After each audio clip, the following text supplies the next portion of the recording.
What is going on, guys? I am here today, Chris Martelli, with Giancarlo Aulino and Anthony Pagniello, and we are in the zone. This is episode number 1. It's kind of funny. This is a reunion for us, but now this is the real deal. So today we're going to be discussing numerous topics, mainly the Leafs, the Raptors, and of course, we're wrestling fans, WWE. So without further ado, let's just discuss this Toronto Maple Leaf team. How good is this team? Oh, they're great. You see Austin Matthews, you see Andreas Janssen getting that hat trick on the weekend. Then they even have their defense, Morgan Riley, the whole bleeping show, just lighting up the league. Mitch Marner, for all you people who got him in fantasy, we're set. A lot of good things to talk about this team, a lot of positives there, and maybe Willie Nylander, knock on wood right there. Today or tomorrow to find out.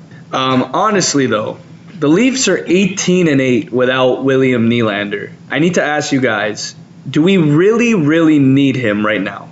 I'm going to go with yes, because I think that record can be even more with Nylander.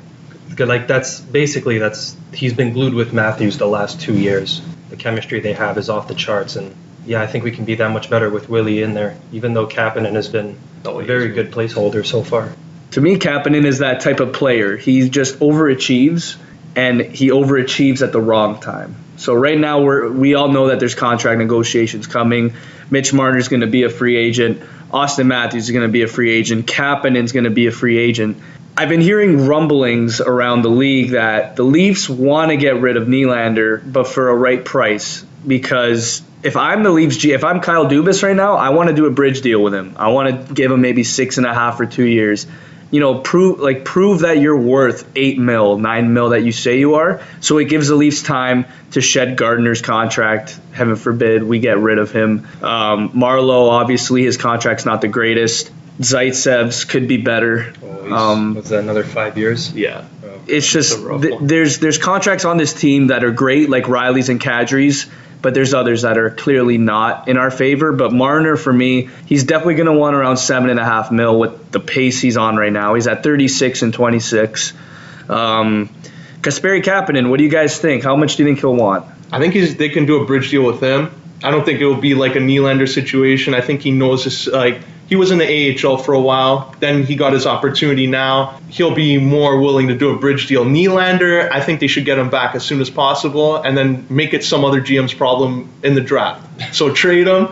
Get him now on this team while you can. While you have Marleau, while you have Matthews, Marner, and their entry-level deals, load up, and then make a run for it. Then in the summertime, when you got to renegotiate everyone's deal, you can tell William Nylander, you know what, this was nice, thanks for all your time, but pick 5 teams you want to go to, and we're going to send you packing, buddy, and just trade them, get a defenseman back, because they need help with Morgan Riley there. Morgan Riley's been doing great, but I would like another defenseman, someone stay at home near Freddie Anderson, help him out a little bit.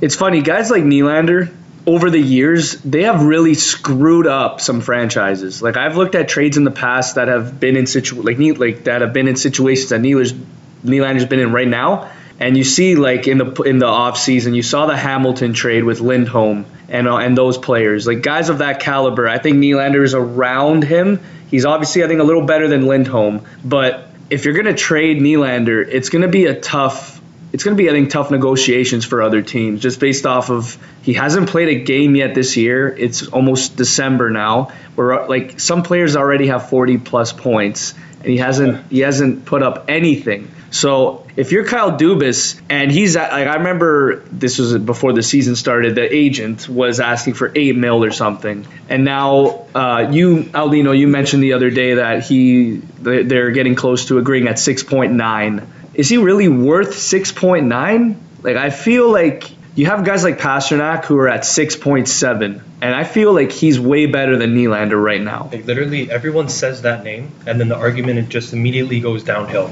Because then you see what Pasternak's doing. It's like if Nylander doesn't do something similar to that, it's a bust. But for me, I think he will eventually be worth around $7 million. I've always been a Nylander fan, and for me, it's kind of like, because if you bridge Kapanen now, in a couple years you'll be in the same situation. So it's like Kapanen or Nylander, because either way you're going to have to shift money around and try to make it work somehow. For me, the biggest question mark with Kapanen is, does he have the potential that Nylander has? I don't think so. I don't think he does. I know he's a great hockey player.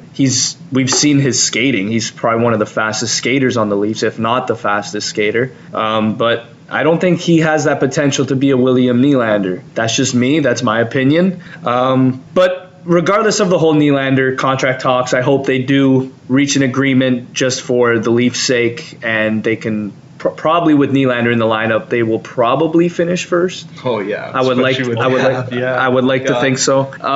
But the next question that I have for you guys is, obviously we all know that Austin Matthews, he's been off for 14 games now, and he comes back last night, gets 3 points. How good of a player can Austin Matthews be? Is he willingly a top 5 player in the NHL? I think in a few years we're going to be talking about, like similar to 10 years ago with Crosby, Ovechkin, I think we're going to be talking about McDavid, Matthews, because just see what he's done. 40 goals his rookie year, gets a trophy for Rookie of the Year, and then the Leafs in the playoffs, he was amazing last year, and then now this year he has some injury troubles, but everyone's going to get that eventually. He's been good with Nylander, he's been good with JVR on the power play last year. And then he's been able to adapt with everyone in the lineup, and I think he's a generational player. They have to keep in their lineup. Don't go that Phil Kessel route and say, oh, let's go trade him now because we don't like him anymore. Keep him in the lineup no matter any problems you might have with the coach, the GM. Make him happy. Keep him here. Give him the money, and he'll win us a cup. I believe in Matthews.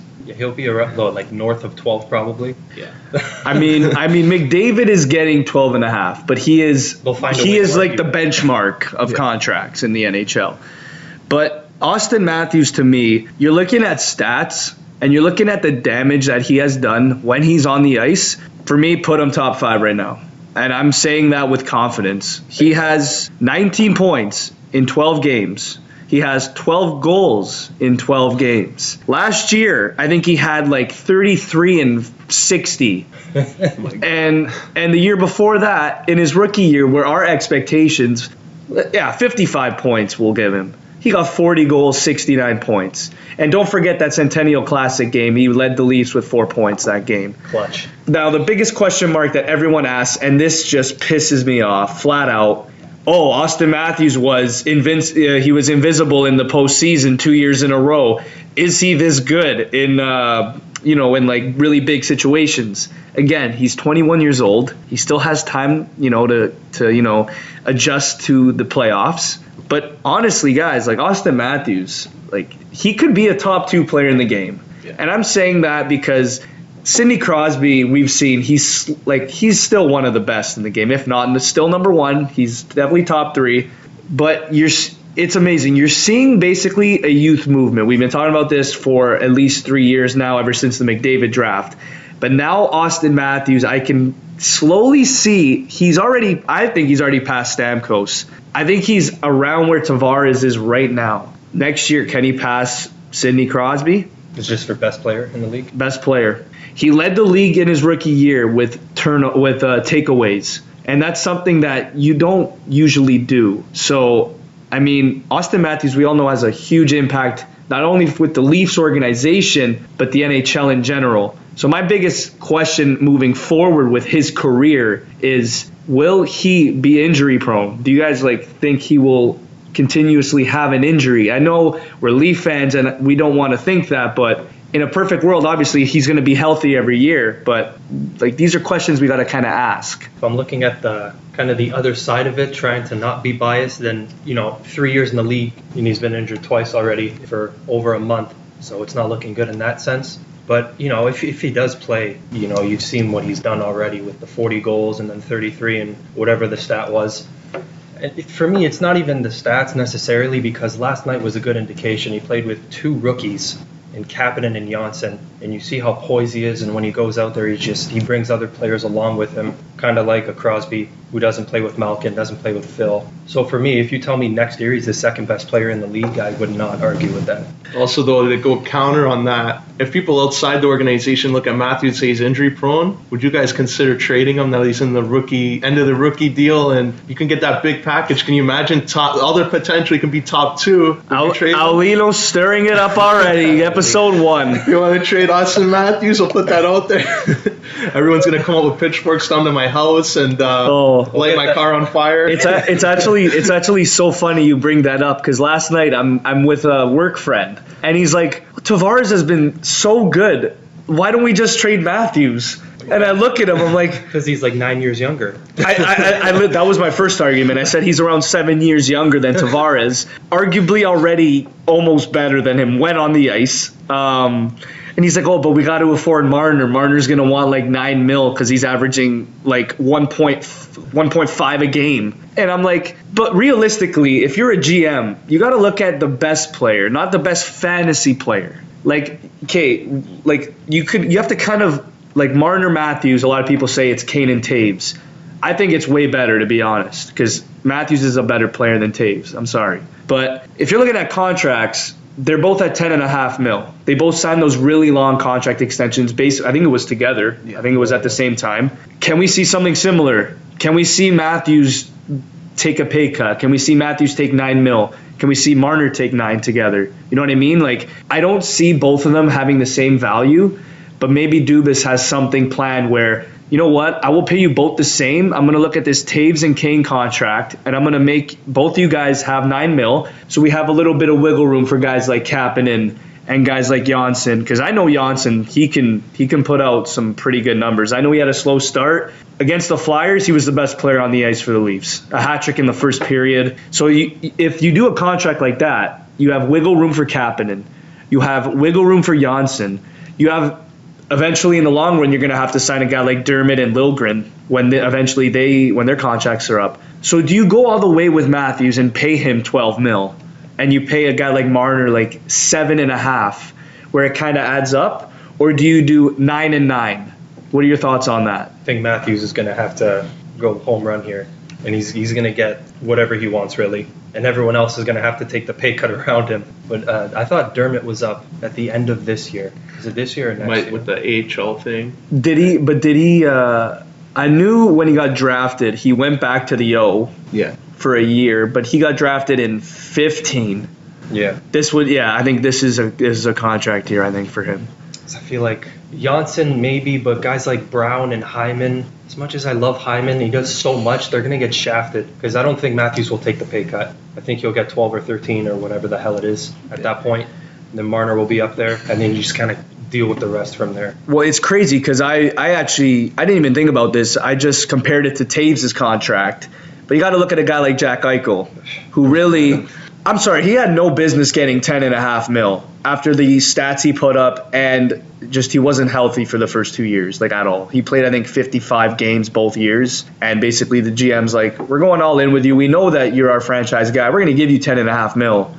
Luckily this year, we'll talk about Buffalo, I guess, after this, but is he worth $10.5 million? Is he really worth $10.5 million? You're looking at his all-around game. Matthews has to be worth more than Eichel's contract. I'm sorry. He does way more than Eichel. So basically Eichel messed it up for Matthews and everyone else going forward. For me, when I look at the blueprints for contracts, the guys that really screwed it up are Draisaitl and Eichel. Those are the two guys for me that just screwed everything up. They did. Maybe Draisaitl. Yeah, Draisaitl. But Eichel, too, if you look at it, like 10.5, how many playoff games has he played? 0. How many coaches got fired? How many GMs got fired? How many presidents changed? So he's had his impact like beyond just like on the ice, I guess, in Buffalo. So for him to get 10.5, Matthews is going to look at that. You know what? I'm in the playoffs now both years, and he's looking at Tavares, who's getting 11 mil. He's gonna be like, you have to give him somewhere close to that, maybe the same or maybe more than that, because Matthews is going to be your guy longer term than what Tavares is going to be in his 30s. So they're in a difficult situation over here.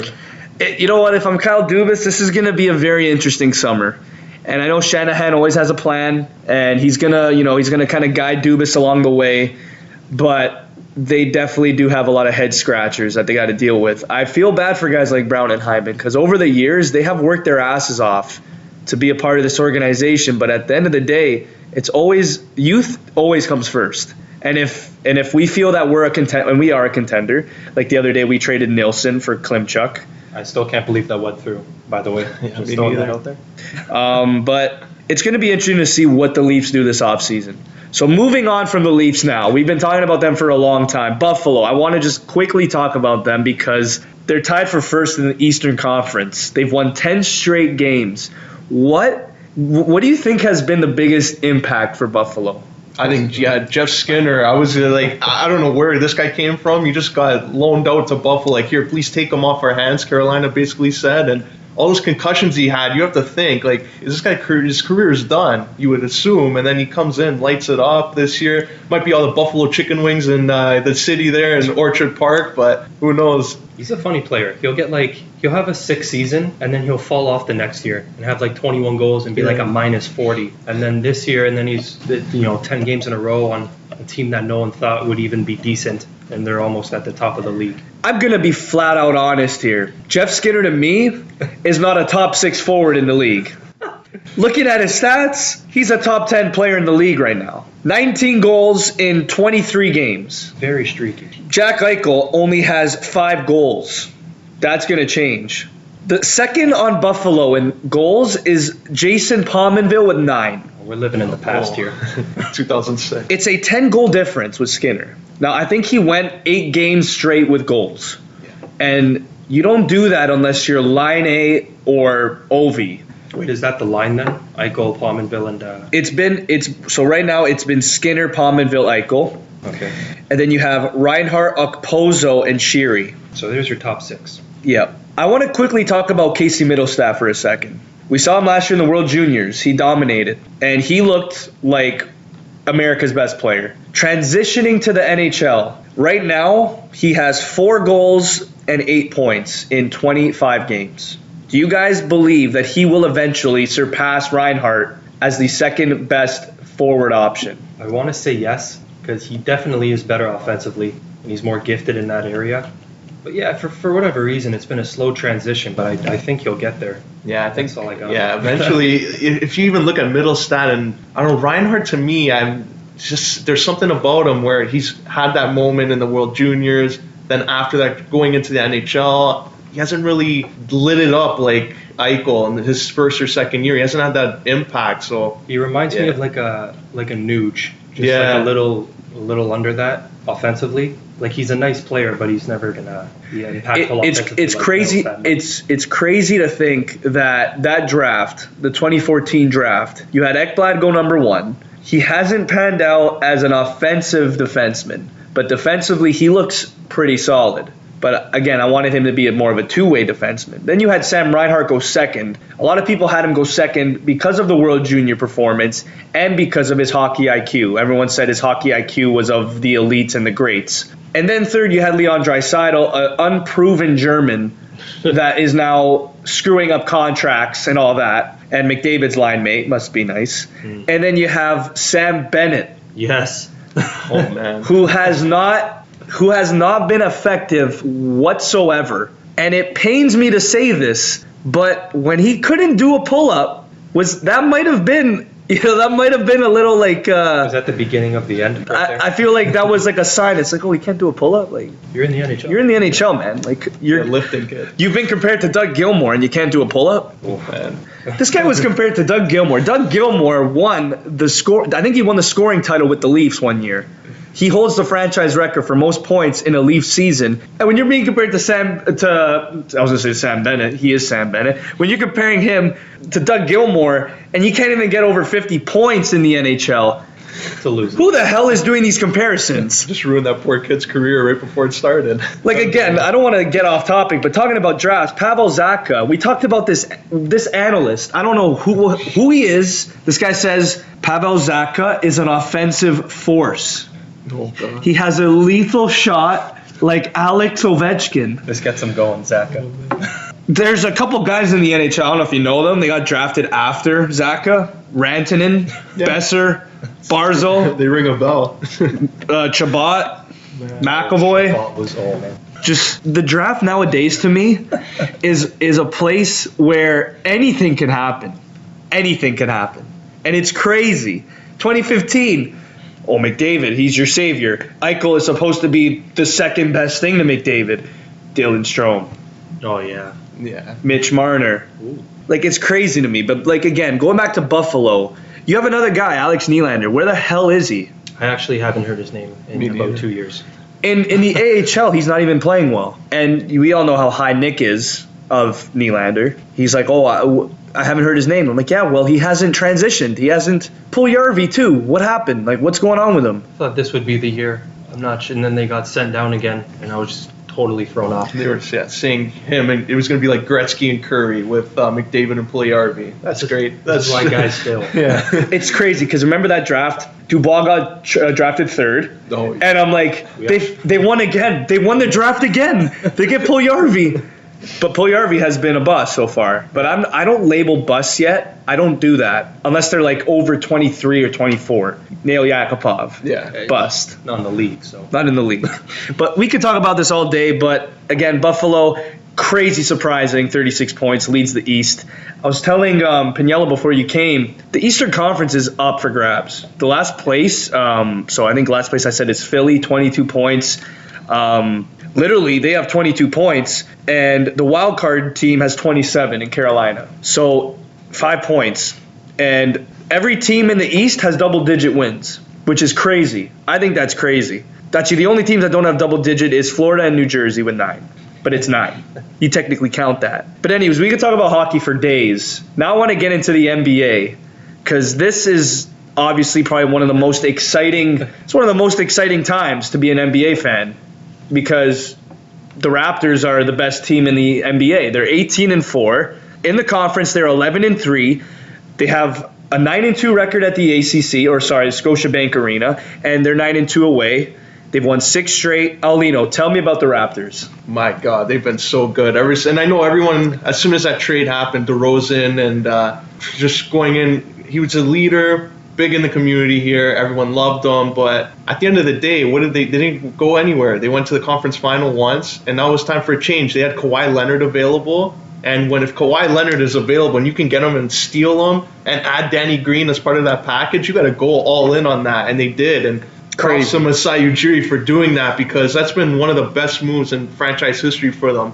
They're so good offensively. Defensively, they have like Siakam, up-and-coming guy, playing amazing. Eastern Conference Player of the Week 2 weeks ago.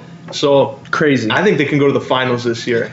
To me, that DeRozan trade is a what-if for the franchise, but it's such a step forward for this year. I mean, I know a lot of people that really heavily criticize the DeRozan deal, like the DeRozan trade, and obviously DeRozan's been here for 10 years, 9 years. He gave his all. He averaged, I think he has the most points as a Raptor franchise history. He's accumulated the most.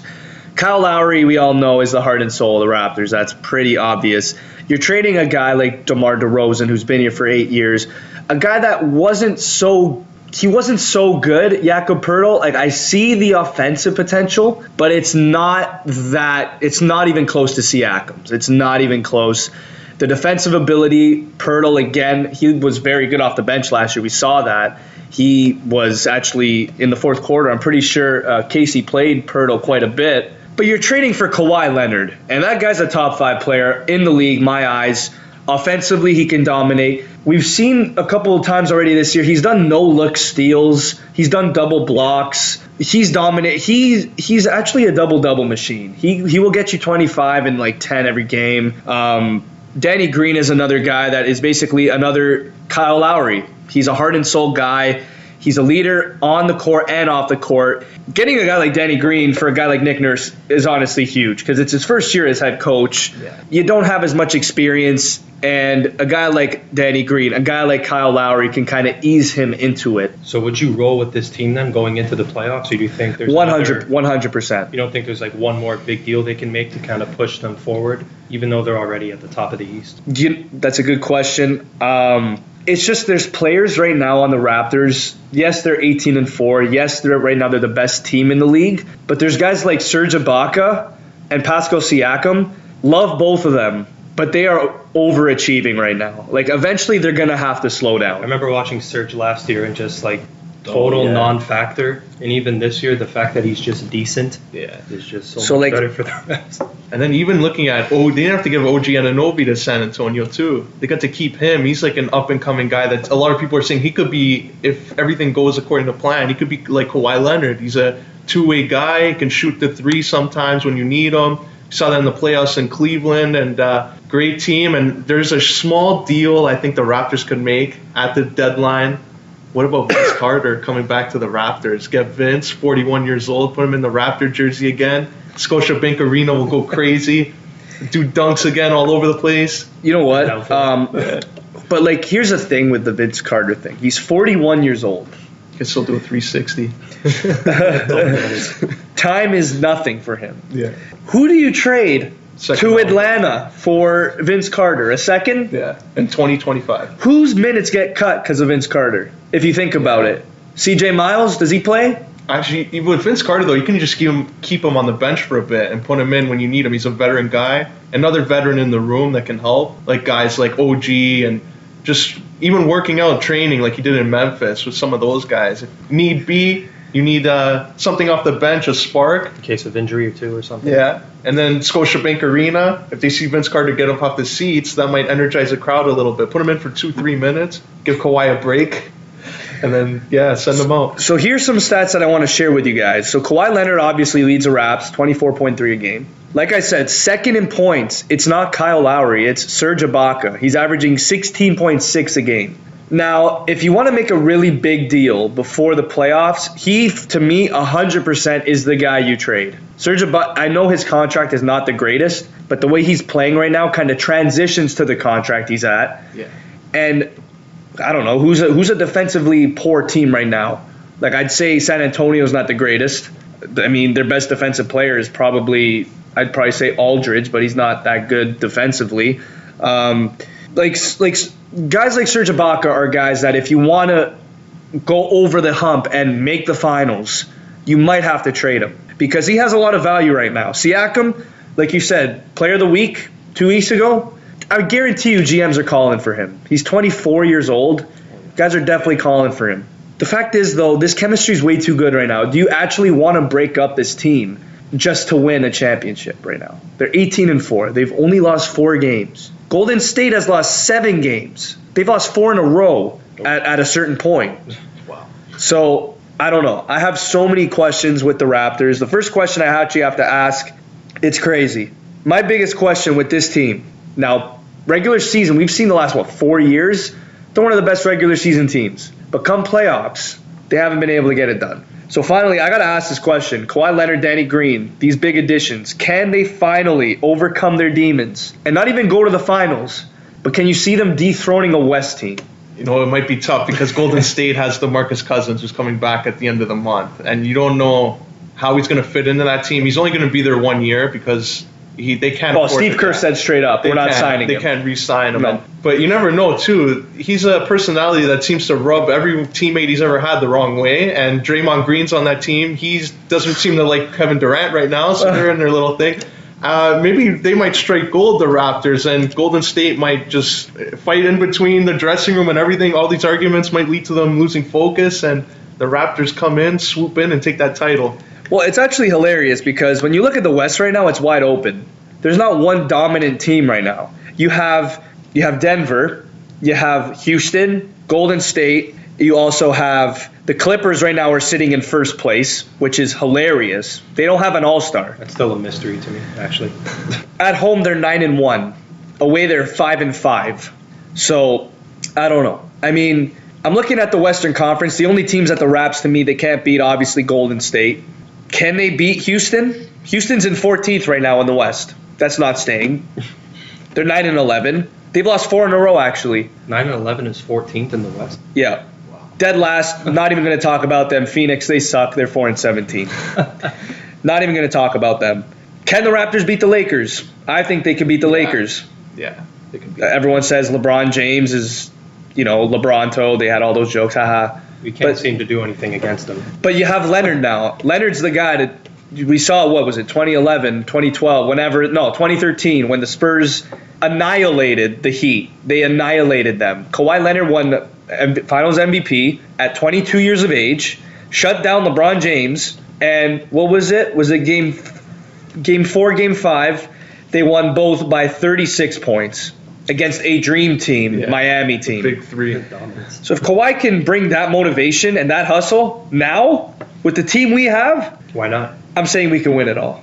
I do too. And if you look at the Lakers too, like who do they have others than LeBron? Nobody. The big baller brand, he's not ready to take that team to the next level. All their guys are young. They're counting on next year with LeBron, I think. I think he went to LA this year to get those movie deals, to go into Hollywood, branch out for life after basketball. Next year, they're counting on probably getting Anthony Davis. I think that's what their whole focus is going to be on. And if that doesn't work out, like a lot of their deals haven't worked out, then they're going to be in trouble. You know what? Forward. You know what? It's crazy to me that you say that Anthony Davis potentially landing in LA.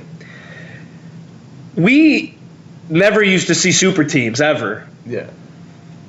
Ever since the whole Ray, because everyone says that LeBron, Bosh, and Wade started it. They didn't. It was Allen, Garnett, and Pierce that started it. And then you add that. And then you add Irving, Love, and LeBron. And then you add the whole Warriors dynasty. This is their best team they've had this year. You add DeMarcus Cousins. I've heard rumors that Davis is going to Boston. I've heard rumors that Davis is going to the Lakers. I've heard rumors that both Durant and Davis are going to the Knicks. Where is the loyalty in the NBA? There is no loyalty anymore. And it's crazy to me. Everyone's like, oh, well, Kyrie's going to get traded at the deadline anyway. Why the hell would you trade Kyrie Irving? What sense does that make? Aren't they? Gordon Hayward is your worst starter. Yeah, and he's just signed with them after last year. He got hurt in the first game. This is his first full season after leaving Utah. They want to trade him. I've seen articles of it. Like, okay, if I go to the stats right now, Damian Lillard last night, 41 points, 10 triples. He's expected apparently to go to the Lakers. Why? Are we going to hear this with every star player? It's getting to that point. Yeah. That's what I'm saying. It's getting to the point where every player, oh yeah, I want to play on this team. I don't want to stay on this team because I have no future here. I get that, but like, don't you want to build your legacy around a franchise like Tim Duncan did? No one wants to do that anymore. I mean, LeBron kind of did that, but then he fucked off and he went to Miami, and then he went back to Cleveland. He won his championship. Best of both worlds. And now he's in LA for the money. He has basically no one with him. The other day, they lost by 30 to Denver, and he put out 14 points, LeBron. Excellent. I mean, it's the NBA it's an industry where there's no loyalty anymore, and it frustrates me. It really frustrates me. Because even the whole Carmelo Anthony thing, it doesn't matter what he is now. You have to look at what he was. Carmelo Anthony was one of the greatest scorers that I've ever seen. And the fact that teams are kicking him to the curb because he's not doing anything. Just can't find a place. He's going 1 of 12 of shooting because he has to share the ball with a guy that takes the most shots in the whole NBA, in James Harden. He averages the most points for a reason. He gets the most turnovers for a reason. And I didn't even mention Chris Paul. He's another guy that, I'm not saying he's a ball hog, but he takes a lot of shots. Clint Capella takes a lot of shots. He's only getting better. So, like, what the hell? Now Carmelo Anthony's a free agent? That pisses me off. Like, what the hell is going to happen with him now? Everyone's saying he should retire. He should go to China. He's still, what, 31? He's 34 years old. 34. Yeah, he's got some years left. Off the bench, though. But the thing that frustrates me is they had a losing record. They still have a losing record, Houston, without Carmelo. And, Melo should go to the Lakers because of LeBron. Oh, Melo should go to Boston because of Irving. Oh, Melo should go to the Pelicans because of Davis. Like, I don't get what the hell the whole point is with these super teams. I don't get it anymore. Playing off other players pretty much. Kemba Walker, though, respect that guy. Stays in North Carolina. What's in North Carolina? Michael Kidd-Gilchrist. Yeah.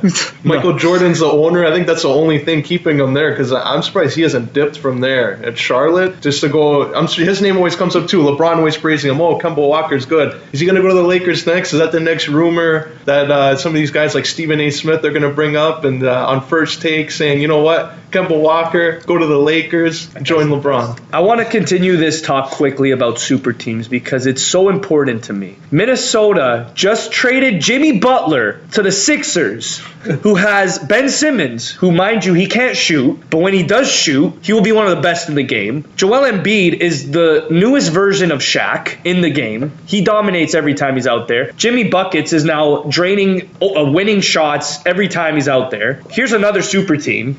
Can the Raptors even beat the Sixers? That's a question I didn't even ask. Those would be like the two teams I think it'll come down to. It's crazy to me. It's literally crazy to me. And a lot of people are saying this is going to be one of the biggest trade deadlines in NBA history. They're saying that there's a lot of guys they're not satisfied with where they are. Kemba Walker, love the guy. He's balling out right now. He's averaging 28 a game. When's his contract up? Oh, wow. I think he just signed, which is huge. Never mind then. But he said he's open for moving. Oh, he'll get heat. Just give him some time. Yeah. They all do.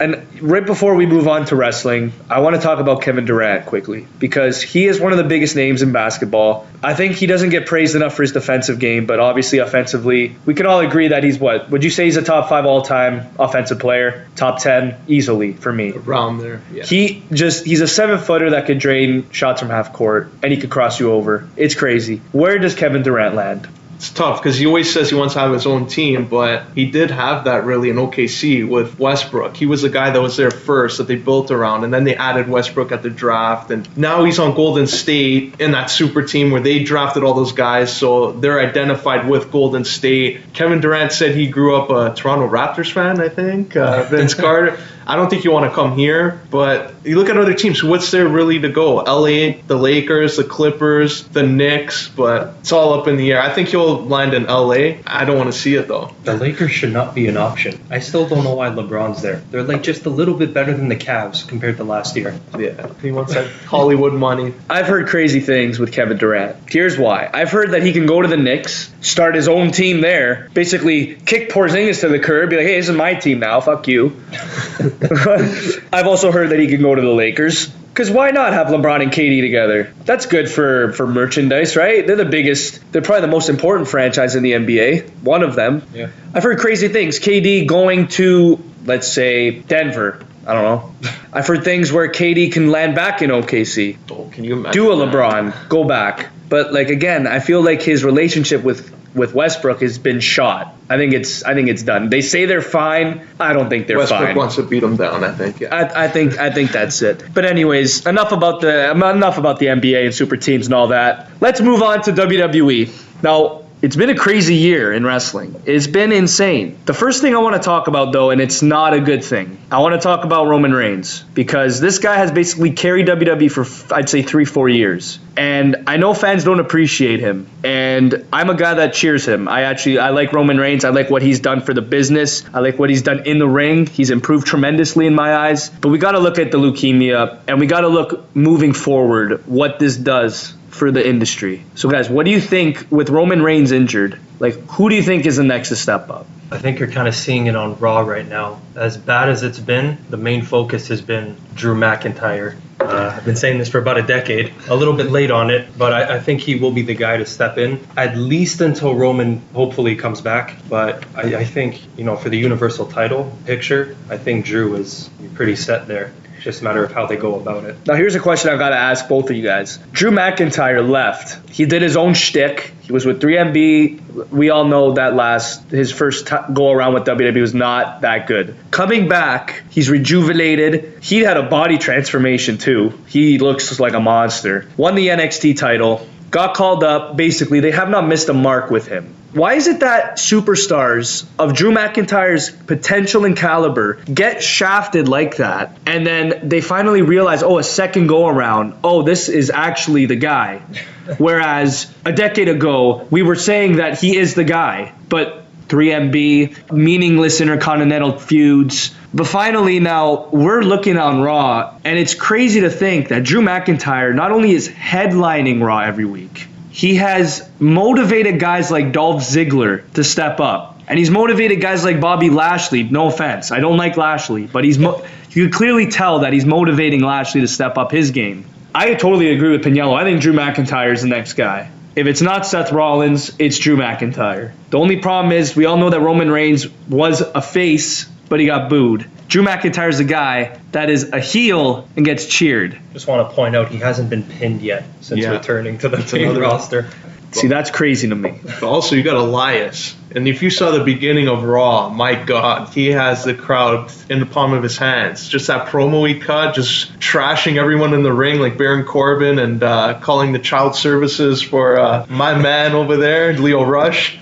I think the only problem WWE had on Raw, and I think they're realizing it, they did too much to try and get Roman Reigns over, and other guys lost in the shuffle. Like Braun Strowman, they try to get him over, and then they're still focusing on Roman Reigns. They get Roman Reigns going over in all these feuds. Look at SmackDown. Everybody can go in that title picture and make a good program out of it with AJ Styles, The Miz, Shinsuke Nakamura, Samoa Joe even. So I think that was a problem they had, and going forward, I'd like to see Drew McIntyre become that face of Raw and Elias battling out with them. Seth Rollins in that mix, Dean Ambrose now in that mix, Brock Lesnar. I love him, but he doesn't need the title anymore. He's so over where he comes back, it's just a prop for him. Make him have big feuds with like Bobby Lashley, or go to SmackDown and face AJ Styles again. That's what they should do with like part-time guys like him. Now, I will get into Brock Lesnar in a moment, because I really do want to discuss his whole Universal Championship reign as being a tarnish to WWE in general. I'm not discrediting his work as a performer. Brock Lesnar, to me, is basically, nowadays, when he comes back, it's not even a wrestling match anymore. It's more of a spectacle when he comes back. He's got that much star power that when he comes back, it's a big deal.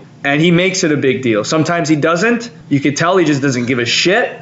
And there's other times where he literally pours his heart out and he tries. Survivor Series. That was probably one of his best matches that I have seen in a long time, in that it started out as he dominated, and it's like, okay, this is another typical Lesnar match. And then he's like, you know what? I respect Daniel Bryan as a wrestler. I respect Daniel Bryan as a performer. I'm going to have him kick me in the head a couple times. And then I'm going to make it look like he has a chance to win. But again, going back to who the guy is right now, there's so many guys on this roster.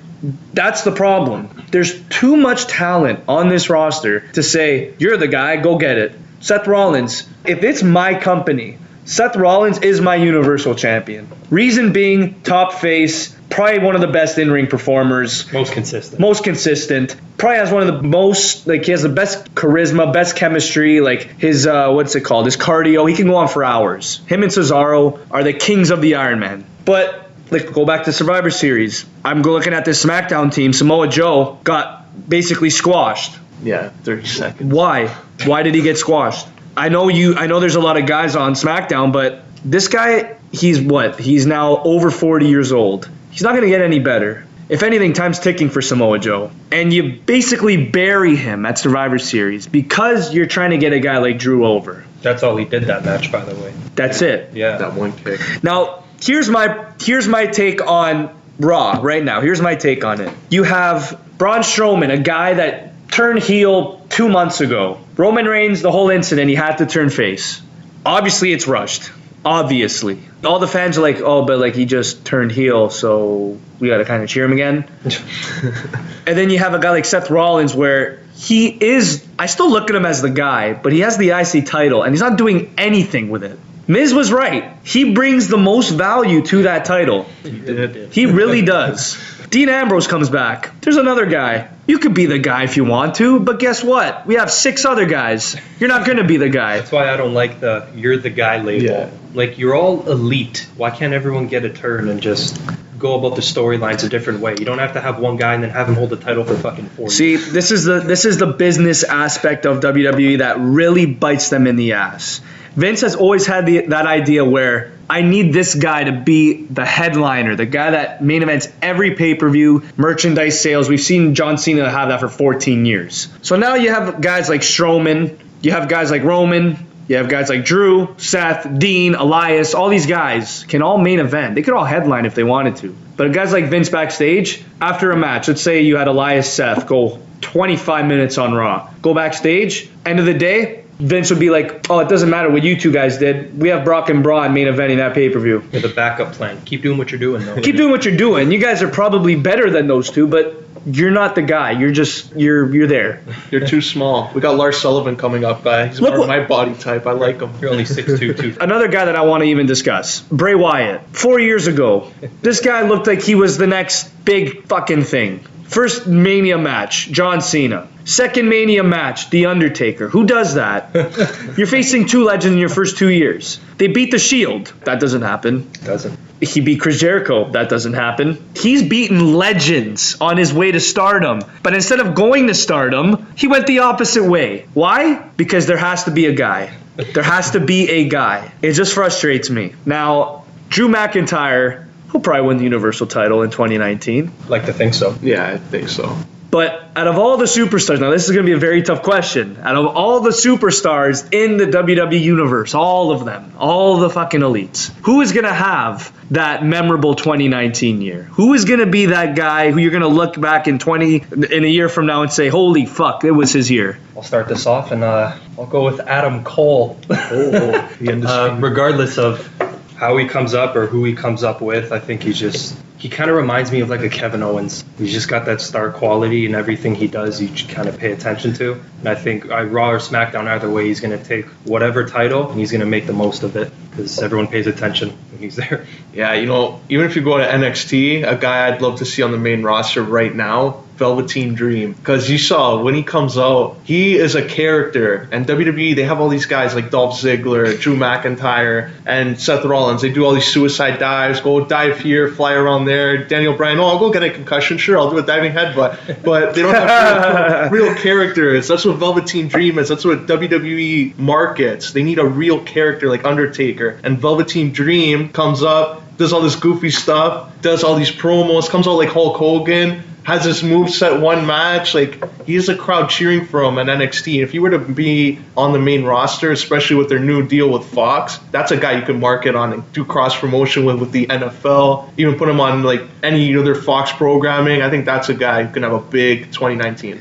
Now, I'm going to go off the board here. And I'm going to say Aleister Black is going to break out in 2019. Reason being, he's done it all in NXT right now. I know he's in a feud right now with Ciampa and Gargano. It's a triple threat for the NXT title. Rumors have been swirling that he's going to make his main roster come Royal Rumble. And I think from that point on, it's going to be basically a transcend. He's just going to go up. Every single paper. I can just see a guy like an Aleister Black come into the industry and wreak havoc right away. They have to stick to what he does, though. They have to like take him seriously. Yeah. Because I feel like a guy like that, they can easily turn him into a joke, much like The Dream, because his character work is elite. But for the stuff that he does, can't you see him being a flop if they go about it a different way? Well, it's crazy because there have been a shit ton of flops. Unfortunately. Bobby Roode. Mordecai. That's back in time there. Heidenreich. Yeah. Oh, God. Michael Cole, get away from him. Heidenreich was supposed to be the new Goldberg. That didn't work. But no, I really do like all the picks. I think Adam Cole is going to be... I could even see him being the face of the company. He's got that star power, baby. If Triple H is it, though, because Vince McMahon doesn't like... He doesn't like smaller, 160 pounds, and just throw them all on SmackDown. Yeah, put them on SmackDown, and they'll do a good job, because I don't see it. Unless Adam Cole comes up with the Undisputed Era, and they really take them seriously, make them like the Shield were, like a dominant stable, I think that would be real big for them. Now, my biggest question moving into the new year, Royal Rumble season is almost here. I want to just quickly talk about this because there have been rumors, and these rumors I don't like because, again, another part-timer is going to come back and maybe cost a full-timer a fucking Mania spot. Batista has been rumored to come back. Not again. The Rock has been rumored to come back. Love The Rock. I love him. One of my favorites. But please don't win the Rumble, because if you win the Rumble, I have no idea what the expectations would be for Rock versus Brock in 2019. This is why they can't build stars properly. How are they going to get that insurance to pass for The Rock? Because I'm sure the insurance that are funding all these big blockbuster movies are going to have to sign off on this. If they say, oh, you want to fight Brock Lesnar at WrestleMania? Who is that guy, the UFC champion with the sword tattoo on his chest? Oh, sure. That's going to cost $100 million, sir. That's not happening, I don't think. So my question now to you is, with the part-timers, when are we going to not see this? Like, when is this going to end? When the game takes over, hopefully. But I feel like even the game would still be. Oh, I could do another. Yeah. I could do another Rumble. I'll put someone over. 2 years ago, he won the Royal Rumble to become champion. You remember that? In his mind, he's like, oh yeah, I'm doing this for someone else because I'm putting them over. But it's just like, no, made a dumbass, vote. because someone else should be in your spot. That's basically how we took it, though. I won the Royal Rumble. I won the WWE title. But this is so Roman could get his Mania moment. You can't be thinking like that. Because then you know what's going to happen 3 months ahead of time. And then from January to fucking March, it's just a wash. And it's just not fun. I don't like this part-time stuff. And he's also a guy who main evented that Saudi Arabia show with Shawn Michaels, The Undertaker, and Kane. Bunch of 50-year-olds main eventing for 27 minutes. Mind you, a bald Shawn Yes, Michaels. The bald break kid. Out of retirement. I can't believe that. He said he would not come out of retirement ever. And then he comes out of retirement for a fucking C match. But my question here is, if you get, okay, let's say Rock wins the Rumble. Like this is worst case scenario. Let's say Rock comes back, wins the Rumble, does his whole fucking hoorah, whatever. My biggest takeaway is, does Lesnar retain the title at Mania if that happens? For me, it's a lose-lose. It is a Because lose-lose. it's not on someone who's going to be on the show the next night. Yep. I'd probably still, honestly, say Lesnar retains, if that were to be the case. Now, transitioning into this, Lesnar's reign as Universal Champion has tarnished, and I repeat this, and I am 100% very upset when I say this. He's tarnished Raw, not the title. The title's already been tarnished ever since Finn Balor got injured, and when Goldberg won it, and all that shit. But I don't even want to get into that. 500 plus days as champion. You defended it, what, 9 times? Not even, maybe 8 times. It's accurate. Sounds about right. You lose it to Roman Reigns. You lose it to Roman Reigns in a shit match at SummerSlam, where us fans are like, oh, Roman Reigns won. Now it's over. And then Roman gets leukemia. That's already a big fat L. And then you have Strowman versus Lesnar, and Lesnar wins. And now we're back at square one, where Lesnar's champion, a part-time champion, whereas you could have had Strowman win, and then you could have went the route where Baron Corbin could have maybe feuded with him, instead of having Corbin hit Strowman with the belt and then make it a fucking squash match. So, to me, this shit pisses me off in that you have guys like Braun Strowman, like Drew McIntyre, like Rollins, like Ambrose, like Elias, that can have their big moment now. Like, Survivor Series, to me, it's becoming a pay-per-view where it's, okay, Raw vs. SmackDown. Is it too gimmicky for you when they do the Raw versus I think it SmackDown is. stuff? Okay, I love the whole champion versus champion thing, but I don't want it to be Lesnar. Yeah, I know, right? Like, it's been 3 years in a row now. Well, 3 years ago was Lesnar Goldberg, and that was fucking awful. Can you tell Shane the same thing? Because he's been on the 5-on-5 team 3 years in a row, yeah. MVP, he's the best in the world. But, yeah, it is too gimmicky for me. I don't want to see Lesnar versus... Okay, we get it. Lesnar Styles, Lesnar Bryan, dream matches. But still, like, can you defend your title at a top 4 pay-per-view? Like, I get it. It's SmackDown versus Raw. But I would rather have just the Survivor Series matches, and then you have the belts going at it. They should find a way, like what they used to do, just have the 5-on-5 matches, but still stick to the storylines when it comes to the championships. I don't know why they've escaped from that. See, that's the thing with me with booking nowadays. They're getting so lazy where it's like, we have a part-time champion in Lesnar. There's no point of having storylines with him. We'll just do the champ as the champ. Who cares? The thing that impressed me most was the Bryan heel turn. That was the only thing that impressed me, because I didn't know how the fuck he would perform as a heel against Lesnar, and it was so jokes to me what he did. He was out the ring, and like it was so funny. You got his shots into And it. then that guy in the crowd is like, oh, just pin him already. And Lesnar's just like, shut up. Yeah, that was hilarious. What do you call him? He's like, moron. Shut up, moron. Like, that guy trying to get in the show. He's like, it's not real. Relax. You want to be next? Just goes in the crowd. He's trying to hijack that show there. Yeah, but no, for real though, like they got so lazy with booking. And like I get it, it's a top 4 pay-per-view. You want to have the SmackDown Raw, like, you know, the 2 brands going at it. But now there's not even separate brand shows anymore. There used to be a SmackDown pay-per-view, a Raw pay-per-view, whereas it felt bigger when it was Survivor Series, because it's like, oh, these superstars all together never are at a pay-per-view together.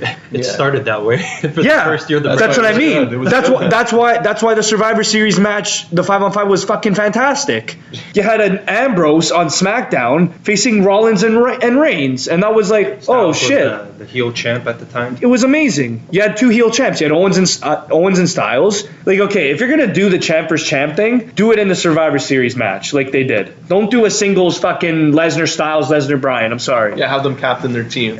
Yeah, exactly. That's what I mean. Not just singles matches where it doesn't mean shit. It's hard to build too, because unless they do like the invasion thing every week, which it's predictable, the only way you can build it is a promo, and they're just standing in the ring looking at the camera, and it's not like the other guy's gonna show up. But this is where they could do it. If they didn't have a guy like Lesnar, you could do it every week, building up, because your champ is there. This is true. Like, if I booked it, I would have probably, okay, let's say we want a heel champ. You have Drew as the champ, and you have AJ Styles as the champ. And you basically hijack each other's shows every week for the 3 weeks leading up, and that's it. Like they did in 2005 when it was Team SmackDown, Team Raw. That was the first time they did that, and that was huge. But now, like, you've gotten Lesnar and Styles, Lesnar and Bryan in a predictable outcome where obviously they're not going to have Lesnar lose. So, like, it's just like Lesnar's reigns as champion have not only affected Raw, but they've affected top 4 shows. Like, okay, I will admit, SummerSlam 2017 was one of Lesnar's best matches. But again, it was because of Reigns, Samoa Joe, and Braun Strowman. Oh, that was a that was a good one. That was fun. The fact that Lesnar went through 2 announce tables and came back and won. That was great. That I understand. His WrestleMania matches for me have been shit. They have not been good. The one against Goldberg, that was the best that it could be. That was fun though. Just the car crash it was. That was pretty good. Then who else did he face? Undertaker, when Undertaker got the concussion and he had to carry him for a little bit. A little bit. That was like 15 minutes. He had to carry him. The two Romans Reigns matches were they were okay. The first one was kind of memorable because Seth Rollins. He saved that. Yeah, I saved it. But that's when Brock Lesnar re-signed, and so you knew at least he was invested in the match. This one with Roman Reigns, he should have lost that. I don't think they should have just held that on until SummerSlam. They should have just made Roman Reigns win at WrestleMania, have his moment. If they boo him, so what? He already beat The Undertaker the year before, so it wasn't going to top that if he beat Brock Lesnar. There's no difference. So, after saying all of this with Lesnar and Survivor Series and all the shows, who is the guy to beat Lesnar? Because Drew's a heel right now. Would you have Drew just beat him? Would you have Drew beat Brock Lesnar? I mean, if it's not Braun, because 0-2 now. Yeah. Would it be Drew? Well, no, because I've heard rumors that it's Rollins that's going to face Lesnar at Mania, and the whole build is going to be around, I'm doing this for Reigns. Like, I'm going to beat you because of Roman. That is a huge mistake. Yeah, it is. Just for me. As much as I love Seth, he is not the guy to beat Brock. No, he's not. Like, what they should do, though, and they just ruined this from the start. As soon as Bobby Lashley turned heel, here's a guy with a manager who can talk for him. Bobby Lashley can't really talk that well in his promos. With Leo Rush with him, he should be mauling people. And this guy's legit. He was in MMA. He was in Bellator. He had success. Similar to Brock Lesnar. Not in the UFC, but he's still beating up guys. Right now in his matches, he should be destroying everyone. Attack Brock Lesnar, beat the crap out of him, and have Brock Lesnar turn face. And then you have Bobby Lashley beat him at WrestleMania. Lesnar goes to the UFC. Lashley stays there. And then you have like an opening there where Lesnar can come back and face him. So I think they kind of ruined that with Lashley. It's crazy. Again, we talk about options, and there's a shit ton of options. It's just about how they go by doing it. Drew McIntyre's a heel right now. Yeah. You could easily make Lesnar a face. You could easily have this whole Corbin, Lashley, McIntyre thing go all the way to, I don't know, let's say Royal Rumble when Lesnar shows his face again. Hopefully. And Drew and them literally beat the holy hell out of Lesnar. And that's where it's like, okay, Lesnar's now a face. Yeah. And then you could kind of build up to McIntyre taking it from Lesnar. But for now, if Lesnar's going to be a heel, they're in a very tough spot. Because I can't see a heel versus heel going at it for a title. I can't. I can't see it. They're filled with heels. Yeah. But too much. Regardless of the Universal title, I'm now transitioning this into the women's division. Because I know for a fact, I am putting all my cards on the table here. After what I saw at Survivor Series with Ronda and Charlotte, they have to main event WrestleMania. I know it's crazy to think. You mean close the show? They have to close the show. And I mean this, I'm not trying to say that the men can't do it. Just, I would rather have Ronda and Charlotte, or Ronda, Becky, or Charlotte, Becky, whoever. I'd rather have that close WrestleMania than Lesnar. We've seen it too many times before. A disappointing finish. I'm sorry. We've seen Roman win a belt that was so predictable Fans were booing him out the building. We saw Roman beat Undertaker to close the show. That was a fucking disaster.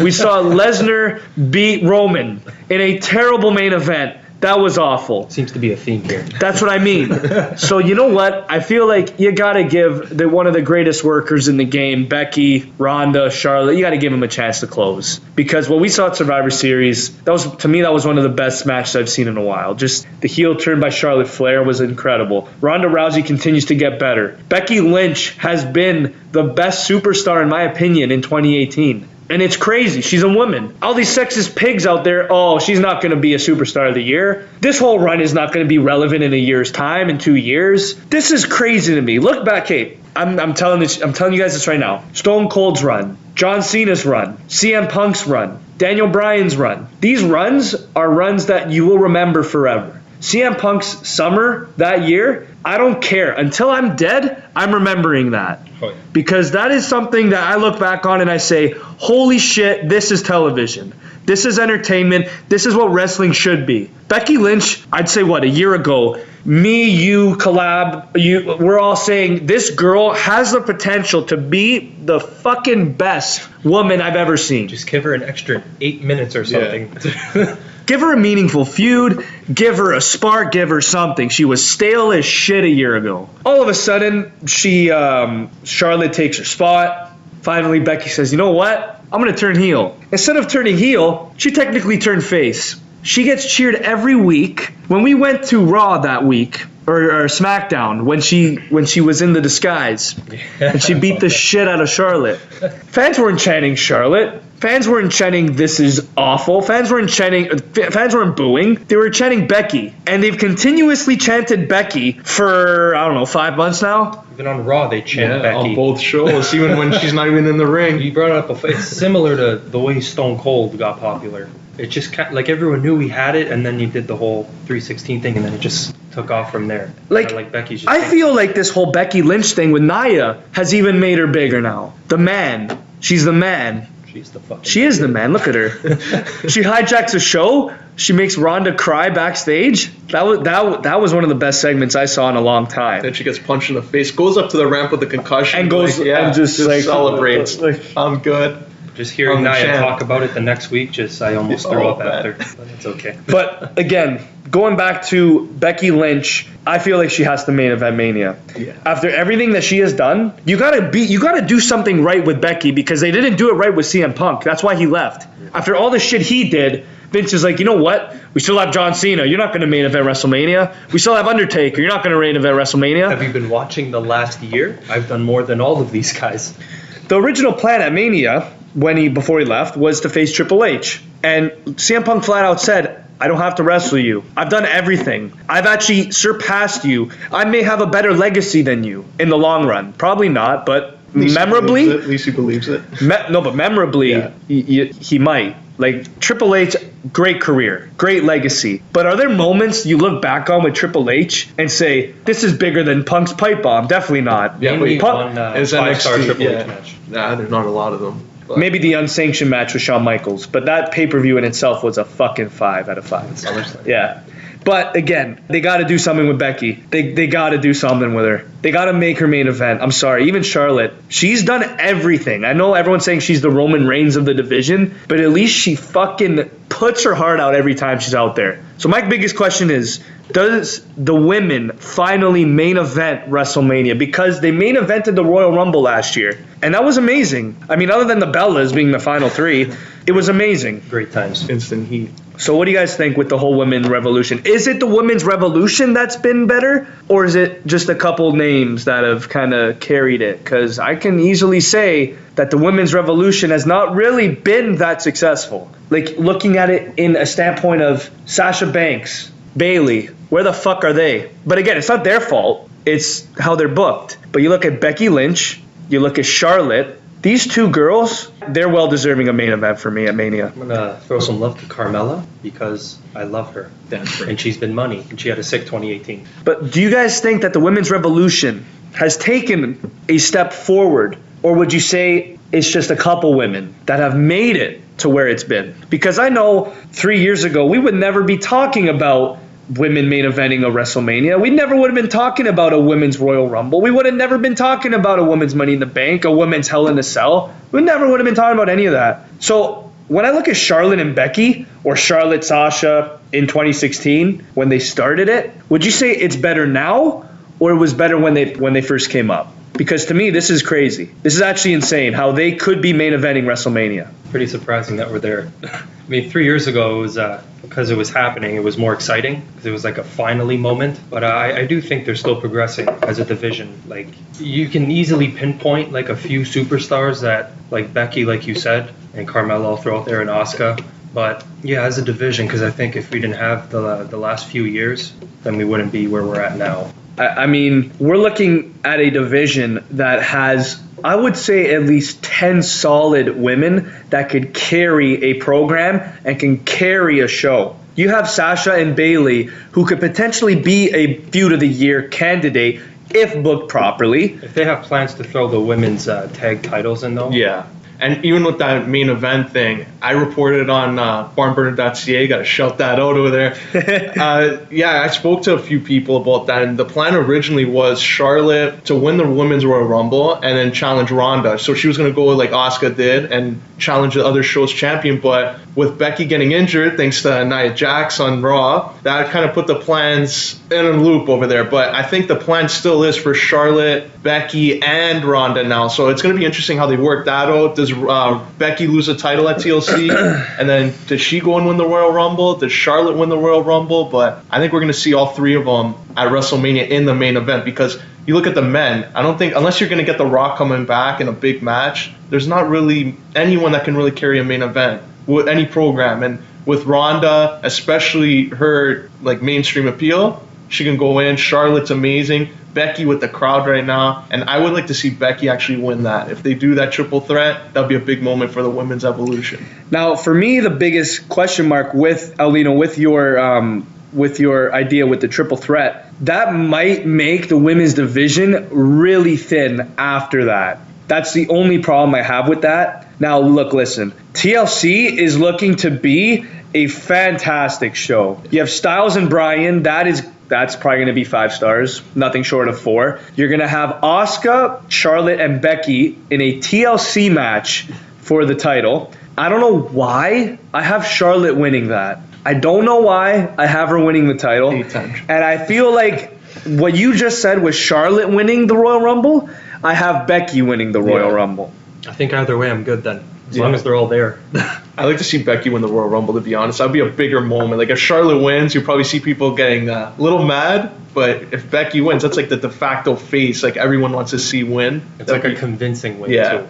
Like, she comes out and everyone knows right away, like, okay, she's got this. And the crazy thing is, if they cross-promote, if Becky or Charlotte face Ronda, and I know they will, because that is the money match, what happens with Asuka? What happens with Carmella? Like, what happens with these women that we've seen promise? Like, Asuka was undefeated for a while, and she lost to Charlotte last year at WrestleMania in a fucking amazing match. That was a good match. Like, that's my only concern with the whole women's division is, besides those 3 right now who are white hot, they're rolling right now. Nia Jax is in the picture right now, right? So she ruins everything.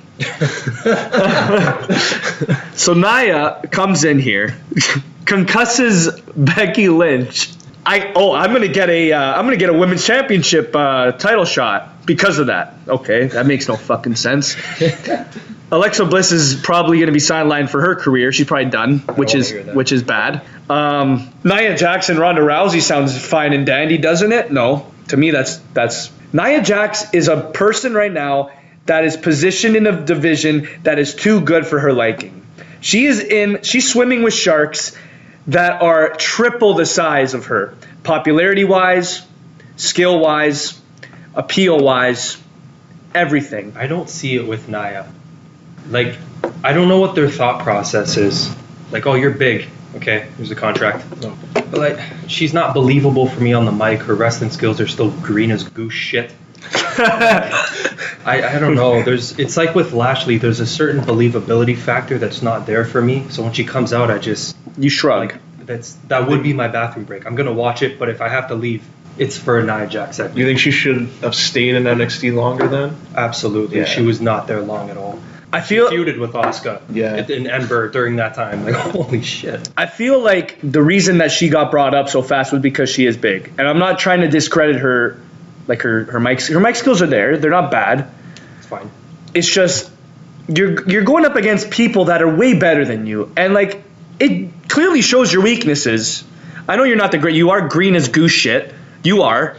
You're big. You can't move that fast. But she did put on a good match with Ronda in the summer. She did. It wasn't bad. But if you're gonna have Ronda versus Nia, and then you're gonna go from Ronda Nia to Ronda Charlotte, you know what that does for Nia? That's gonna not. You know what, Nia? Like honestly, just switch brands at that point because you're basically getting buried. The believable factor, you're gonna look like ass. You're gonna get buried again by Ronda. Basically, is what they're saying. Because if Nia wins the title, we just got to forget about this whole podcast we just did. This whole segment right now. Scratch the first episode. So it's crazy to think that they actually, with this whole Becky Lynch and the concussion thing, they're basically saying, okay, yeah, Nia, you're deserving of a title shot. That's crazy to me. I feel like Ronda shouldn't even, you know what, maybe get more heat on her. Maybe don't defend it at TLC. Maybe you're injured because of Charlotte. Don't wrestle. I like it. You know what I mean? Because she got booed out of Survivor Series. Which I did not anticipate that. That was bad. So if I'm booking it, Nia, you're a great opponent. You're believable. You're huge. But Ronda, you know what? You want a little more heel heat? Don't defend it at TLC. Just take a break. You got injured. Just take a break. You said Nia should like switch brands because she's not going to beat Ronda or whatever. I feel like that's the case for everyone. Because like how many people can you see going one-on-one with Ronda closing the show? Maybe I'm not gonna lie to you. I could see Bayley going one-on-one with Ronda. I could see it. Actually, like putting up a aggressive, like a good fight though. Like I view it like Lesnar because Ronda kind of ruined so many things. Because for me, I think Ruby Riot's the best thing on Raw, but she's never gonna get there because she's behind like 5 other people. See, Ruby's a whole other It's a tough discussion. situation. Ruby's a whole other They're discussion. taking their time with her, I think, and it might help her in the long run. I think she's got Liv Morgan too. Yeah, it's another one. They're all young. But anyways, to finish this podcast, I have one question for you guys. Becky Lynch, would you put her Superstar of the Year? Because there's this whole sexist thing in WWE, and it's been like that since I can remember. In that now you have the Women's Revolution coming up, and it's Women's Superstar of the Year. And then you have just Superstar, not Men's Superstar, just Superstar of the Year. Is that how they're doing it? That's how they're doing it. I'm not lying to you. If I have to look back from 2018, the beginning, all the way till now, my Superstars of the Year, I'm not even kidding with you. I have AJ Styles. I have Charlotte Flair. I have Becky Lynch, and I have Seth Rollins. 2 females and 2 males. I put them in that and go crazy. I think I have those exact people. Because how do you not? Like, Seth was the MVP to start 2018. Yeah. Becky just came on as of late, really. But she's been the hottest of the year. I think her run was probably the best. And I think the way she started, if we're looking at 12 months, I wouldn't put her at number 1, but I put her in the discussion of like top 5 because she really, like since she turned heel, that's when she really started to elevate more and more. Guys like AJ Styles, I think, consistently had great matches. The Miz, no matter what he's a part of, even now with Shane McMahon, I forgot about the Miz. Yeah, Miz there every year. Just turns the worst thing into the most entertaining thing. He's found a way to do that. He's been successful at it. He's up there. Then you have Charlotte, Becky, Ronda too. She's had some good matches. Her promos need some work. Like when she's calling people mutes and like monolithic mutes, and then tweeting at Becky saying you're a millennial when they're the same age. Doesn't really make any sense. But yeah, there's even for the men, like Daniel Bryan, his comeback hasn't really been that great, so you can't really put him in the top 5. Nope. But those I like that, like 2 women and those 3 guys. I think. So you would do that? You would, because I feel like nowadays in this day and age where sex is basically changing, like feminism's obviously kind of taking a step forward, and they're trying to have equality and all that. I would do that if I'm WWE. I'd be like, you know what? Let's put 2 females and 2 males in a Superstar of the Year, and just like, because looking at it historically, like when you look at it in the long run, let's say in 2 years, let's say Becky Lynch wins Superstar of the Year or Charlotte Flair wins this year. They'll probably give it to Roman because of the whole leukemia thing, but whatever. We'll see. Like, don't you want to look back on your company and say, oh yeah, that was the year where a woman won Superstar of the Year for the first time? I'm sure we'll get there. Like, shit like that is what makes companies more successful. And like 2014, the whole women's revolution, they made it a big deal. It was a great triple threat match between Becky, Sasha, and Charlotte. It was amazing. But this is a step forward now. You're putting Superstar of the Year with a woman, and that's huge. And I feel like they do get the credit, but they need to be considered like the best in the company. When you look at everything they've done, AJ Styles, to me, most consistent since he's come in WWE, might have been the best. If he was in a position where he was closing the show and they had like SmackDown pay-per-views and he was the guy like closing every week, I'd probably say Styles. Because he's had the title for the whole calendar year, and he was doing it every single time. He hasn't really main evented. That's the only problem with that. So, guys, Superstar of the Year for you. Who is it? Closing this podcast. Who is your Superstar of the Year, and why? I'm gonna stick with Styles for that reason. Like he's not in the position where he's the guy and he's gonna close it out every week. But he doesn't miss a live event. He doesn't miss a SmackDown. He's at every pay-per-view. He puts on the best matches. He went through the entire fucking SmackDown roster. Joe, Shinsuke, like putting on amazing feuds with all of them. So for me, I'll stick with Styles.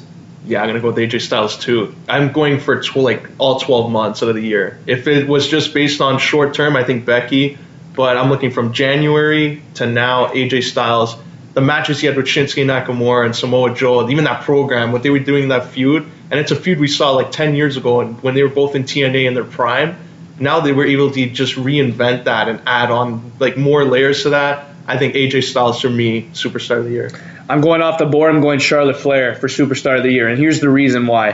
2018, the beginning of the year, I'm pretty sure she was women's champion. Probably. For I would say at least majority of the year she was women's champion, other than Carmella's reign. She defeated Asuka at WrestleMania, something that not a lot of people saw coming. She's reinvented herself as one of the top heels in the company. She's beaten Becky Lynch time and time again. She's made Becky Lynch relevant, if you think about it. Right? Like, Becky Lynch, obviously superstar. But in the long run, it's kind of like what Edge did with John Cena or what John Cena did with Edge. So you bring the best out of your opponent. When you think of John Cena, at least for me, I think of Edge. When I think of Charlotte Flair, I think of Becky Lynch. When I think of Becky Lynch's transcendent year, I think of Charlotte Flair. So I'm going to say Charlotte Flair, for me, should make history and win Superstar of the Year for the first time ever. I think a woman should do it. It's a big step forward for the company. And honestly, I think Vince should visit that idea. But anyways, guys, that is In the Zone. Episode 1 finally over. It was a long show, but we had to get all this information out to you. Thanks, guys, for watching. I'm Martelli. That's Pagniello. That's Aulino. We're signing off.